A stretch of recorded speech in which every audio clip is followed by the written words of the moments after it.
Hey everybody, and welcome to the first episode of the Sunday Swim Show. I'm Kevin Cargill, this is Matt Murphy, and the Sunday Swim Show is really an opportunity for you to get connected with the sport of swimming, not just in the state of Georgia, but in the entire United States. We'll have special guests, Olympians and Olympic coaches, as well as renowned coaches in the state of Georgia, standout swimmers, and other interesting people that are involved in the sport.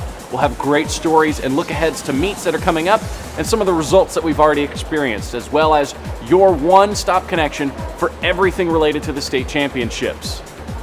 When I sat down with Coach Greg Troy of the 2012 U.S. Olympic team, I got the opportunity to talk to him about his experiences at London, what it was like to work with Team USA with the abundance of talent that they had this year. I also got to talk to him about how the Florida Gators are shaping up this year, see what the University of Florida is going to bring to the table, see how they're going to be able to compete on the NCAA level. We also got to talk about his philosophies as far as recruiting goes, what he looks for in an athlete, what he thinks about high school swimming and how it really ties into the sport and is the next step to collegiate. That brings us to our next segment here on the Sunday Swim Show, the top 10 question with collegiate coaches.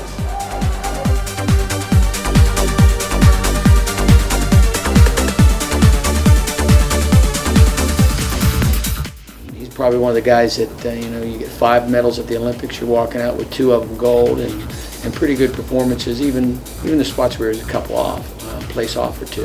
They were really good performances. And in that dynamic in a big program, but yet there's some aspect that some people want to make it unsuccessful in. We chose to bite off a real big program, and there's some good aspects to it. We got a lot of medals. There's probably an aspect to it that if we maybe swum an event less here and there, we might have won 2. We might have won the 200 IM. It's kind of what you. But it was a good experience. Ryan's real good to work with. From the standpoint of working with other countries, there's not quite the same pressure. You're the head coach for Thailand. They've got some athletes they're planning on doing well. There's certainly an expectation from their federations and their countries, but in some of those cases they're competing more for time than they are. They break their national record and they get a final swim. We had a girl swim with us this past year that was Venezuelan, and she was the first Venezuelan female ever to make the finals of the Olympics. It was a humongous thing for her. It's just a little different pressure than standing up and making commitments to win events at that level.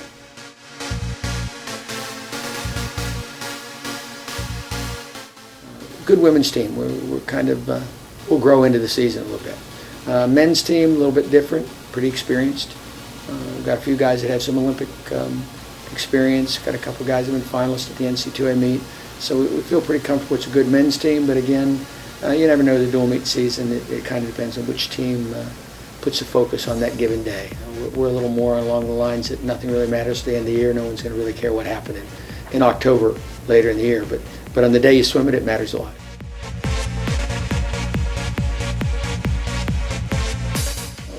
Recruiting is kind of a different animal. It never really stops. It's not like there's one special season. And if I was making a recommendation to high school kids out there, don't wait till your senior year. One of the best things to do is get out a little bit your sophomore year and junior year.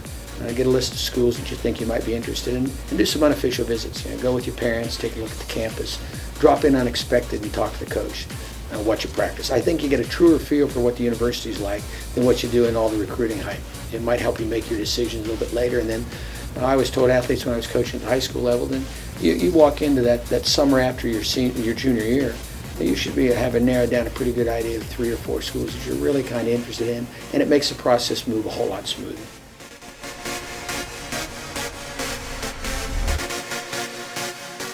Our training program in Florida, we try to put a focus on the athlete, giving the athlete being the best possible athlete they can, not just a collegiate swimmer, but we've got a lot of people interested in long course, interested in international competition.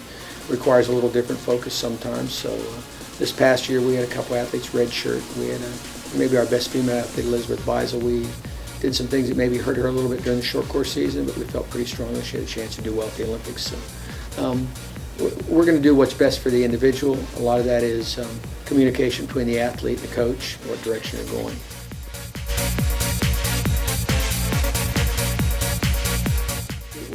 We've always taken the approach.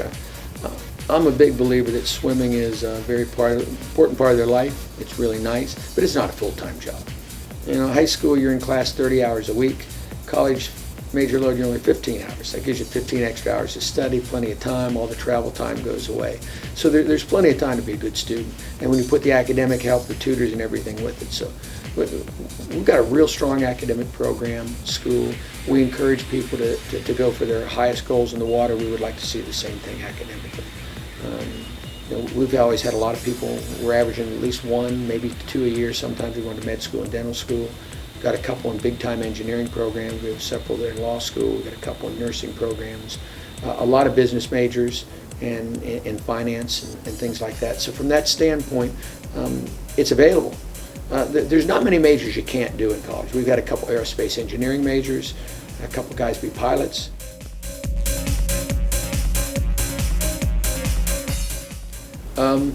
We've got a combined program at Florida. There's some tremendous advantages to having a combined program. The NCAA, when you combine the men's and women's program, you actually pick up an extra staff person.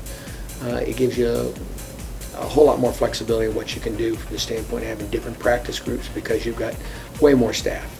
In a single program, single gender program, they've got a head coach and an assistant coach, and then maybe share a diving coach. In a combined program, we have 5 coaches plus a diving coach, and the diving coach is full-time. And we still have access to volunteer coaches, so it gives us a lot more flexibility in what we do. We're really fortunate in Florida. We take a training trip every year, fully funded, absolutely no problem. We get great pool time as much as we want, sleep in a real comfortable, great environment, eat whatever we want. We go to the University of Florida in Gainesville. It's a nice place. The weather's fantastic. We control the facilities. We sleep in our own bedrooms. It gives us a really unique opportunity because since we do that, we don't give up a whole lot of travel days going other places. So it allows the athlete to maybe stay an extra day or two at home over Christmas, train with their home club, see their parents. It allows us a lot of flexibility. When we do come back train, we aren't cramped into 6 or 8 lanes. We don't have a time constriction. There's no classes going on. So it allows us to really zero in on the specifics getting ready for the second semester, and it comes at a key time.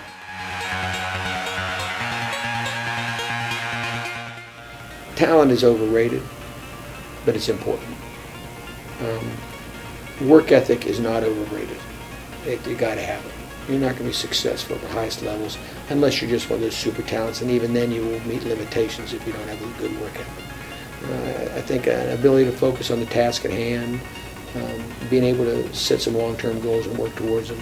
Certainly, you got to have some natural skills, and you got to develop those, but you can refine those all the time and make them better.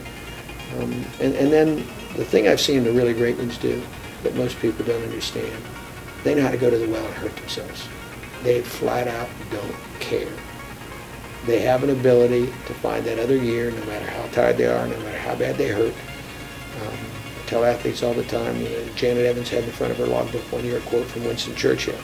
Sometimes your best isn't good enough, you just got to do what's required. And I think the really great ones have that sort of ability. I think that from a coaching standpoint, the best thing for me personally, it's really nice when Ryan Lochte wins the Olympics. You feel like you have some little impact on it. But I don't think it's any more important than the email I get from a kid that swam 20 years ago saying, wow, I'm really glad to see you at the Olympics, but I wanted to thank you for all the things you did because the skills I learned in the swimming pool and at practice are the same things that made me successful in my business. I think that's way, way more important than whether you win or lose or how fast you swim. But having a high goal in what you do in swimming allows that to be constructive because it's no different than someone going out in the business community. They want to be the president of the company or they want to start their own business. They're going to have to work really hard at it and have goals. So I think there's some relevant skills there that relate to the rest of their life.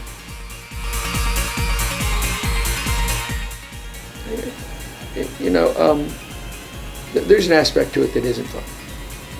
We're back to learning skills that you're using in your life. I don't care what job you're in or what profession you're in or whether you can be the most respected doctor in the world. There's days and things about your job that you don't like. I think that those are the things that also make you a really good athlete.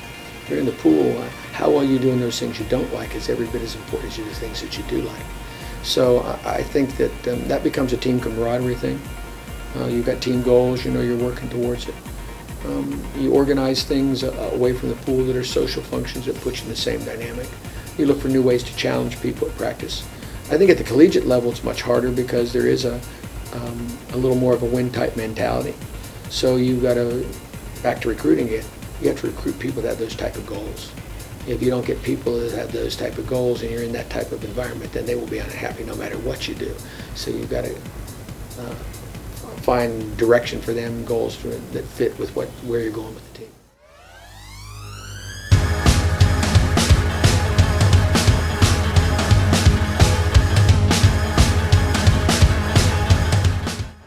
We've all had early practices and long swim meets to go to, but no one has experienced more long swim meets and more early practices than these three moms that we took a moment to catch up with. Take a look.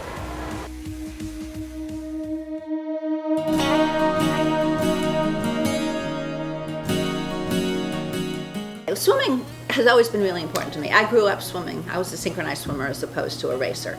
But and I did compete, not at a high level, but it was always very important. And then when we started having children, I realized for a safety issue, all children need to learn how to swim. And so my kids were safe in the water, could get themselves to the side before they could walk. And they just loved swimming. So we were interested in the summer swimming, which I think is a great program. Neither my husband or I are swimmers, and nobody in our family, and we had a house with a pool, so the kids started swimming when they were little, and they were really good at it, and we don't know where it came from. And then we did summer league. They really did really well. All four of the kids swam. Will and Sam in particular were very strong swimmers, and Will was a very dedicated swimmer, and then he was the first one to start at Dynamo, and that's when it all began. The "Oh no, I'm a swim mom" actually happened when just the first one started swimming, because that was a summer league swim meet and she was 6 and I had 3 younger children. So the "Oh no, I'm a swim mom" happened at my first summer league meet, timing with one child in the front in a snuggly, and kind of watching 2 on the side, not realizing how long those meets would be.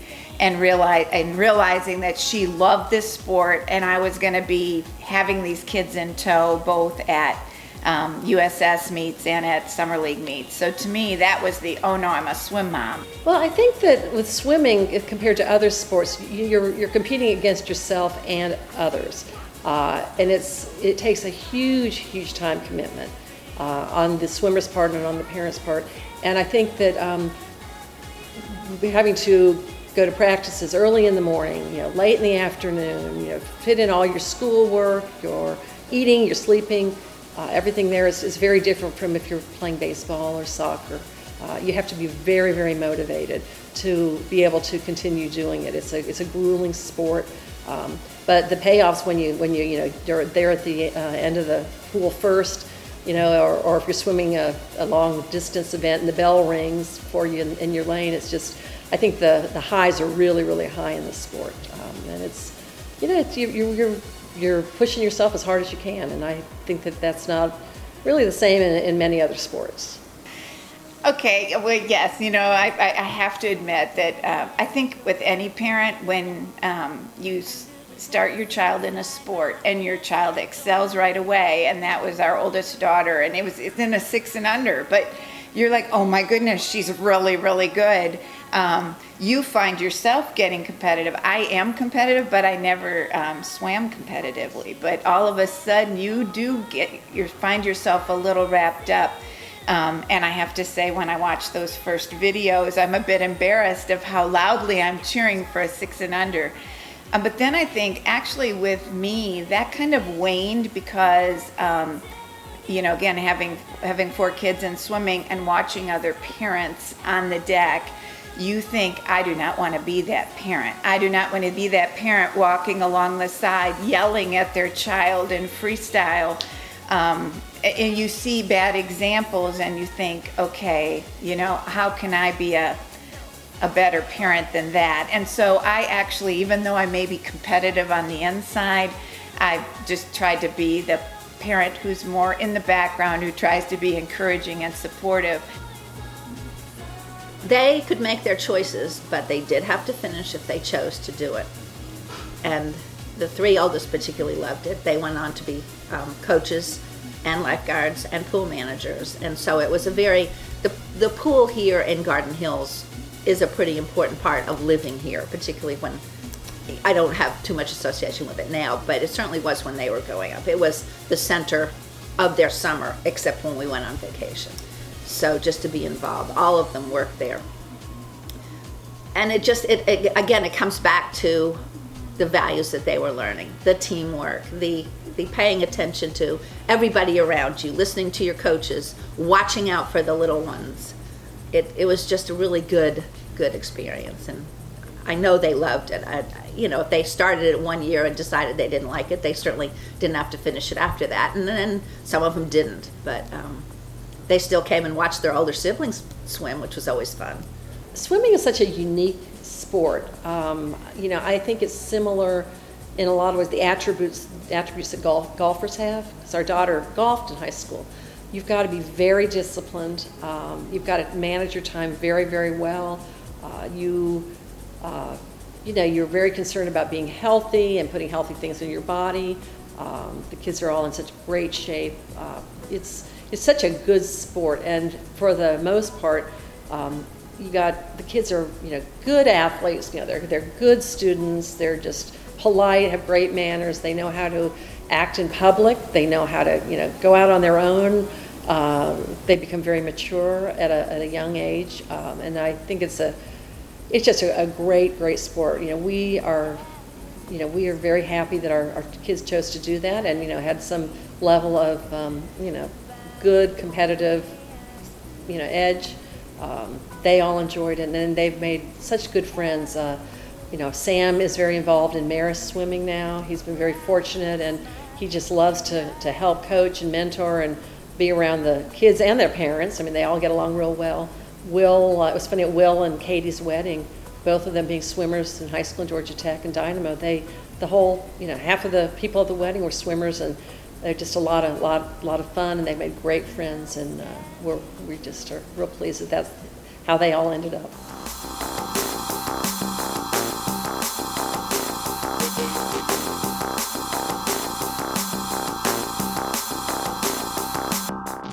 Here we are in the first episode of the Sunday Swim Show, which means most teams already have at least 5 days of water time under their belt, grooming themselves, looking ahead to that state championship.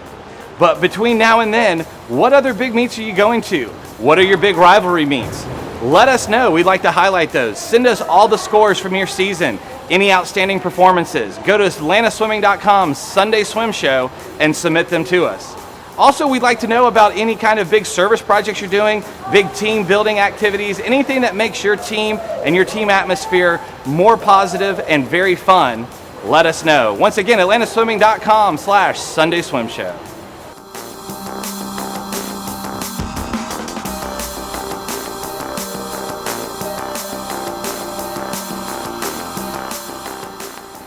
Well, that's it for the first episode of the Sunday Swim Show. Thanks for watching, and remember, the show is only as good as you make it. So hop online, go to atlantaswimming.com Sunday Swim Show, and let us know your feedback, your comments, and ideas for upcoming segments. And don't forget, nominate those swimmers and divers for Swimmer and Diver of the Week. I'm Kevin Cargill for Matt Murphy. Thanks for tuning in.